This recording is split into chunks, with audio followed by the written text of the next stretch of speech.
इस कहानी को जरा ध्यान दीजिए, जिंदगी भर आपको काम आएगी। नमस्कार दोस्तों, लाइफ चेंजिंग 23 यूट्यूब चैनल में आपको स्वागत है। चलिए शुरू करती हूँ। एक बार गौतम बुद्ध अपने आश्रम में अपने सभी शिष्यों को शिक्षा दे रहे थे कि दुनिया की सबसे तेज छुरी हमारी जबान है और दुनिया के सबसे खतरनाक हथियार हमारे शब्द है, जो बिना किसी का खून बहाए लोगों को अंदर ही अंदर मार सकते हैं। हमारे शब्द हमारी ताकत हो सकते हैं, लेकिन यह हमारी सबसे बड़ी कमजोरी भी हो सकते हैं अगर हमें नहीं पता कि कब, कहां और क्या और कितना बोलना है। यदि हम सही समय पर सही इरादे के साथ सही शब्दों का प्रयोग करते हैं तो यह हमें एक सफल व्यक्ति बनाता है, लेकिन अगर हम सही समय पर सही इरादे से सही शब्दों का इस्तेमाल नहीं करते तो यह हमारे जीवन को नर्क से बदतर बना सकता है। तो दोस्तों, आज की स्टोरी के माध्यम से मैं आपको बताने वाला हूं कि चुप रहकर कैसे हम अपने जीवन को बदल सकते हैं। एक देश में एक बहुत ही प्रसिद्ध बौद्ध भिक्षुक रहा करते थे। उनका नाम राहुल था। राहुल अकेले रहते थे। दुनिया के शोर शराबे से दूर जंगल में वो रहते थे और वह बड़े ही ध्यानी और प्रभु भक्त व्यक्ति थे, इसलिए वह पूरे गांव में बहुत अधिक प्रसिद्ध थे। एक दिन एक राजकुमार राहुल के पास आया और बोला, हे प्रिय भिक्षु, मैं हमेशा थका हुआ, निराश और परेशान महसूस करता हूं। मेरा मन बहुत अशांत रहता है। हालांकि मेरे पास सब कुछ है, दौलत, शोहरत, सुख सुविधाएं जो हर व्यक्ति चाहता है या पाने की इच्छा करता है, लेकिन फिर भी मेरे अंदर इतनी अशांति और चिंता क्यों है? राहुल ने उसकी बात बहुत ही ध्यान पूर्वक सुनी और कुछ सोचने के बाद कहा, तुम इस प्रश्न का उत्तर जानते हो, बस तुमने कभी इस प्रश्न को हल करने की कोशिश नहीं की है। राहुल ने आगे कहा, मैं एक रिसर्च करना चाहता हूं, क्या तुम मेरा साथ उसमें दोगे? इस रिसर्च के बाद तुम्हारे जीवन में किसी भी तरह की अशांति और चिंता नहीं रहेगी। ये बातें सुनकर राजकुमार बहुत हैरान था। उसने रिसाई से कहा, बताइए मुझे क्या करना होगा? अपने मन की शांति के लिए मैं कुछ भी करने को तैयार हूं। राजकुमार की इन्हीं बातों को सुनकर भिक्षु ने कहा, तो फिर आप अगले 15 दिन के लिए मेरे आश्रम में रहोगे और एक सामान्य व्यक्ति की तरह अपना जीवन व्यतीत करोगे, और इन 15 दिनों में तुम अकेले और चुपचाप रहोगे, जितना हो सके कम बोलोगे। राजकुमार उस भिक्षु की बातें सुनकर सहमत हो गया। पहले दिन राजकुमार को लगा कि उसका मन सामान्य से अधिक अशांत और विचलित है। उसके मन में तरह तरह के विचार आ रहे हैं और वह आम लोगों की तरह जीवन जीने में असहज महसूस कर रहा है। उसे अंदर से बोलने की इच्छा हो रही थी, लेकिन वह चुपचाप रहा। उसके मुंह से एक भी शब्द नहीं निकला, बस वह चुपचाप बैठा रहता। लेकिन रात होते होते उसे अंदर ही अंदर शांति का अनुभव होने लगा। उसके लिए यह अनुभव अजीब था। वह खुद से पूछ रहा था कि वह अंदर ही अंदर इतना खुश क्यों है और उसकी आंतरिक बेचैनी और चिंता कम क्यों होने लगी है। अगले दिन राजकुमार अकेला चुपचाप बैठा रहा और वह प्रकृति को निहार रहा। वह पौधों को, फूलों को, आकाश में उड़ रहे पक्षियों को, वह अपने जीवन में पहली बार यह अद्भुत दृश्य महसूस कर रहा था कि उसके पास कितनी सुंदरता है। वह दिन भर प्रकृति की सुंदरता को निहारता रहता और उसकी ताजगी को महसूस करता रहता। इसी तरह से 10 दिन बीत गए और उसके मन की सारी बेचैनी, सारी हलचल, सारी उथल पुथल और सारा तनाव गायब हो गया। 11वें दिन की सुबह राजकुमार फिर से एकांत में बैठ गया और कुछ ही मिनटों में उसकी आंखें अपने आप बंद हो गईं और वह गहरे ध्यान में चला गया। वह पूरे दिन वहीं पर आंखें बंद करके बैठा रहा और गहरे ध्यान में डूबा रहा। न कोई शब्द, न कोई चिंता। राजकुमार भीतर से असीम शांति और आनंद से भर गया।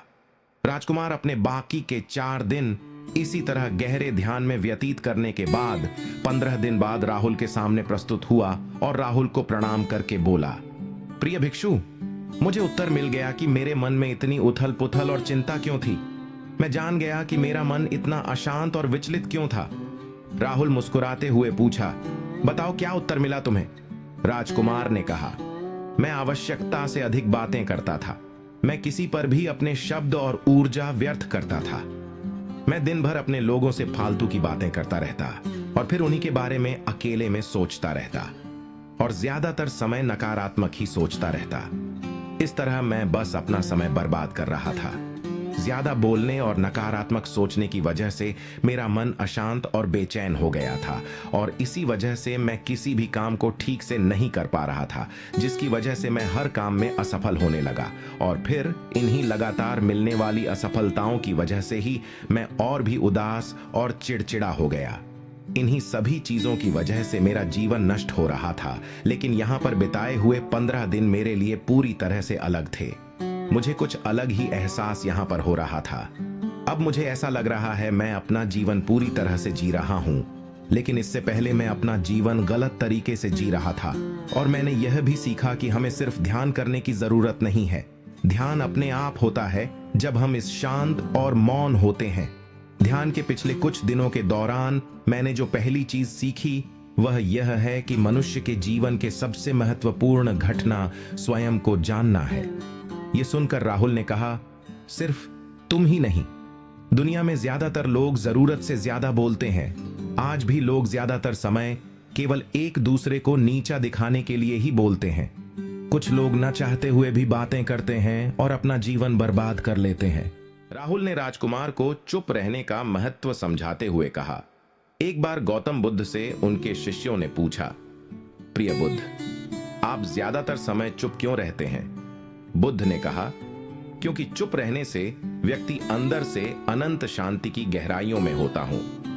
मौन अपने भीतर उतरने की पहली सीढ़ी है। मौन के बिना स्वयं को जानना असंभव है। स्वयं को जानने और समझने का पहला नियम है कि मौन हो जाओ, उतना ही बोलो जितना अत्यंत आवश्यक हो। बेफिजूल की बातें करना छोड़ दो।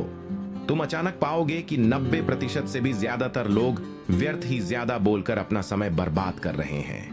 ना बोलने का कोई भी नुकसान नहीं है, लेकिन यदि आप ज्यादा बोलते हैं तो आप अत्यधिक गलती कर देते हैं। अगर व्यक्ति कम बोलना शुरू कर दे दो, दुनिया की 90% मुसीबतें कम हो जाएंगी, झगड़े फसाद कम हो जाएंगे, उपद्रव कम हो जाएंगे, अदालतें कम हो जाएंगी। अगर लोग थोड़ा चुप रहना सीख लिए, संसार की बहुत सारी समस्याएं हैं, बहुत सारा उपद्रव सिर्फ बोलने से पैदा होते हैं। सारी बात मौन सीखने की है। जब तुम नहीं बोलते तब तुम एकांत में अकेले हो गए। भरे बाजार में भीड़ में खड़े हो, नहीं बोलते। हिमालय के शिखर में पहुंच गए। जिसने मौन की कला जान ली, वो भीड़ में भी अकेले होने की कला जान लेता है। वो अपने भीतर ही डुबकी लगाने लगता है।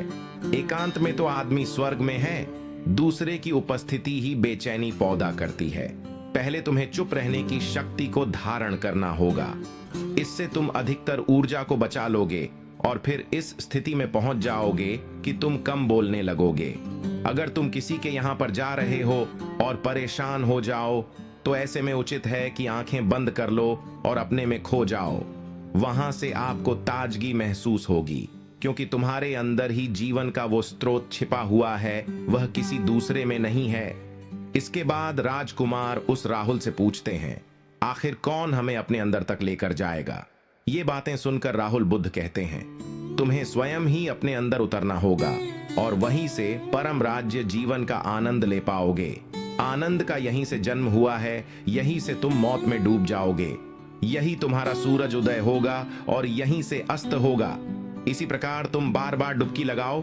जब भी तुम डुबकी लगाकर लौटोगे, वहां से तुम पाओगे फिर ताजगी भरी जीवन की नई संपदा मिलेगी। इस नई शक्ति के जन्म होने से तुम्हारी थकान गई, उदासी गई, चिंता गई। जैसे कोई स्नान करके लौटता है तो शरीर शीतल हो जाता है, शांत हो जाता है। ऐसे ही जब कोई भीतर से साफ होकर वापस आता है, मौन में स्नान करके लौटता है, तो समस्त अस्तित्व, समस्त व्यक्तित्व शांत और मौन हो जाता है, आनंदित हो जाता है। जब तुम आंतरिक मौन की उस पराकाष्ठा पर पहुंच जाओगे, तब तुम पाओगे कि बोलने से भी तुम्हारा मौन खंडित नहीं होता, वो बना ही रहता है। उसकी एक अंतर्धारा लगातार तुम्हारे भीतर बहती रहती है। तुम बोलते तो हो, तुम शब्द का उपयोग भी करते हो, लेकिन वो तुम्हारे मौन को खंडित नहीं कर पाती। एक बार गहरे मौन में स्थिर हो जाओ, फिर तुम्हारी वाणी में भी मिठास आ जाएगी। तुम्हारा बोलना संगीतपूर्ण होगा, तुम्हारा बोलना सत्य होगा। तुम बोलोगे तो दूसरों पर भी शीतलता छा जाएगी। जैसे ही तुम अंदर से चुप होते हो, तुम इतने शक्तिशाली होने लगते हो कि समाज की निर्भरता तुम छोड़ने लगते हो और तुम्हारे जीवन में एक मस्ती आती है जो केवल दीवानों के जीवन में होती है। तुम्हारे चेहरे पर एक नई रौनक आ जाती है। तुम्हारी आंखें किसी अमृत के समान हो जाती हैं और तुम अनंत शांति के समुद्र में डूबने लगते हो। इतना कहकर भिक्षु राहुल ने अपनी बात खत्म की और वो मौन में चले गए। राजकुमार उनका धन्यवाद कर कर अपने महल में चला गया। दोस्तों, आपने भी अनुभव किया होगा कि बहुत ज्यादा बात करने से दिमाग अशांत हो जाता है, जिससे हम अपने दिमाग पर नियंत्रण खो देते हैं और साथ ही अपना ध्यान भी खो देते हैं। जो लोग बहुत ज्यादा बोलते हैं उनके पास किसी एक काम पर ध्यान केंद्रित करने की काबिलियत नहीं होती। वो अपने किसी भी लक्ष्य पर पूरी तरह से केंद्रित नहीं कर पाते। अगर हमारा दिमाग एक जगह केंद्रित नहीं है तो हम जीवन की सच्चाई नहीं समझ पाते और ना ही मनचाही सफलता कभी हासिल कर पाएंगे। इसके अलावा भी आपने देखा होगा कि जो लोग अधिक बोलते हैं वो अक्सर लोगों के बीच हंसी का पात्र बन जाते हैं, और जो लोग कम बोलते हैं और अपनी बात पर कायम रहते हैं उन्हें लोगों से सम्मान मिलता है। लोग उनकी बातों को सुनते हैं और उन पर भरोसा भी करते हैं। जो लोग जरूरत से अधिक बोलते हैं और अपने विचारों के बारे में पक्के नहीं होते, उनका दिमाग स्थिर और विचलित रहता है, शोर से भरा रहता है, और एक अशांत दिमाग वाला व्यक्ति जीवन में किसी भी चीज में सफल नहीं हो पाता, क्योंकि वह किसी भी काम में फोकस नहीं कर पाता। यदि किसी व्यक्ति को यह पता है कि उसे कब, कहां और क्या बोलना है, तो वह व्यक्ति सच में बहुत बुद्धिमान है, और ऐसा व्यक्ति जहां भी जाता है उसका व्यक्तित्व आकर्षण का केंद्र बन जाता है और वह जो कुछ भी करता है उसमें सफल अवश्य होता है। अगर हम किसी महान और सफल व्यक्ति के व्यक्तित्व को गहराई से देखें तो पाएंगे कि वो कम बोलते हैं और कम से कम शब्दों में अपनी बात खत्म कर देते हैं। वो बोलने से पहले वो चीजों और जिसके बारे में उसे बोलना है उनके बारे में गहराई से सोचते हैं। लेकिन जो लोग बहुत ज्यादा बोलते हैं, बहुत बार वो झूठ भी बोलते हैं और अपनी बातों से दूसरों के मन और विचारों पर कचरा डालते रहते हैं। वह ज्यादातर समय दूसरों की बुराई करते रहते हैं, इसलिए उनके अपने भी उनसे नफरत करने लगते हैं और उनसे बचने की कोशिश करते हैं। हमारे भारतीय उपनिषदों में कहा गया है कि हमारे शब्द वास्तविक ब्रह्म शक्ति हैं। मौन से धैर्य आता है, धैर्य से ध्यान, और ध्यान से हम अपने जीवन के बारे में जागरूक हो जाते हैं। इसलिए अगर हम ज्यादा बात करते हैं तो हम मौन को खो देते हैं, जो मन की शांति का पहला स्तंभ है। दोस्तों, आज से हम भी चुप रहने का अभ्यास अवश्य करेंगे। आज से हम भी वही बोलेंगे जो जरूरी है, और हम कोशिश करेंगे कि कम से कम शब्दों में अपनी बात खत्म करें, और हो सके तो कोशिश करेंगे कि रोज कम से कम 30 मिनट एकांत में चुपचाप बैठेंगे। और मुझे पूरा विश्वास है कि इससे हम सबके अंदर एक सकारात्मक बदलाव जरूर आएगा। इसी के साथ इस वीडियो को खत्म करते हैं। दोस्तों, उम्मीद करता हूं आपको इस कहानी से एक अच्छी सीख मिली होगी। ये कहानी आपको कैसी लगी हमें कमेंट बॉक्स में कमेंट करके जरूर बताएं, और साथ ही इस कहानी को अपने दोस्तों के साथ जरूर शेयर करें ताकि उन्हें भी इस कहानी से कुछ सीखने को मिल सके। Please subscribe my life changing 23 YouTube channel. धन्यवाद।